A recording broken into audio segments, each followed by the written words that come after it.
Hello বন্ধুরা, good morning. কেমন আছো সবাই? বাড়ি দিকে তো খুব বৃষ্টি হচ্ছে, আর দেখো সব জায়গাতে দেখো জল আর জল। তানভি তোমাদের সকাল সকাল রাধে রাধে শোনাচ্ছে। হুম। আর সকালে উঠে সানভির খাবার এখানে রেডি করছি, কারণ আমাদের রুমের যে গ্যাসটা আছে এখনও গ্যাস চালু হয়নি।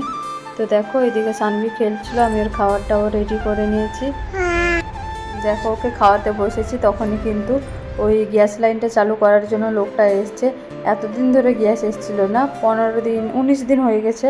তারপরে দেখো এতদিন পরে এলো। এতদিন কিন্তু আমরা ইন্ডাকশানে খাবার বানিয়ে খাচ্ছিলাম।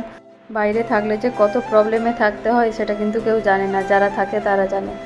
এখানে দেখো ইন্ডাকশানে রান্না করার জন্য আমি একটা ডিমার্ট থেকে কড়াই নিয়ে এসেছিলাম, কারণ ইন্ডাকশানের আমার কাছে কোনো বর্তন ছিল না। এতদিন পরে গ্যাসটা চালু হবে। আমি আগে ম্যাগিটাই বানাবো, কারণ সকাল সকালে খাবো, তাড়াতাড়ি ম্যাগি হবে, তো ম্যাগিটাই বানাবো। ম্যাগি হচ্ছে, ম্যাগি কোনটা হচ্ছে আমি দেখছি। ম্যাগি খাবে মামা? ছোট বেবি ম্যাগি খেতে নেই, ও আগে ম্যাগিটাই চাইবে।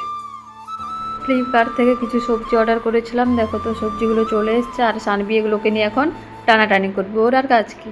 তো দেখা হচ্ছে সবার সাথে পরের কোনো ভিডিওতে। সবাইকে বাই বাই, ভালো থেকো।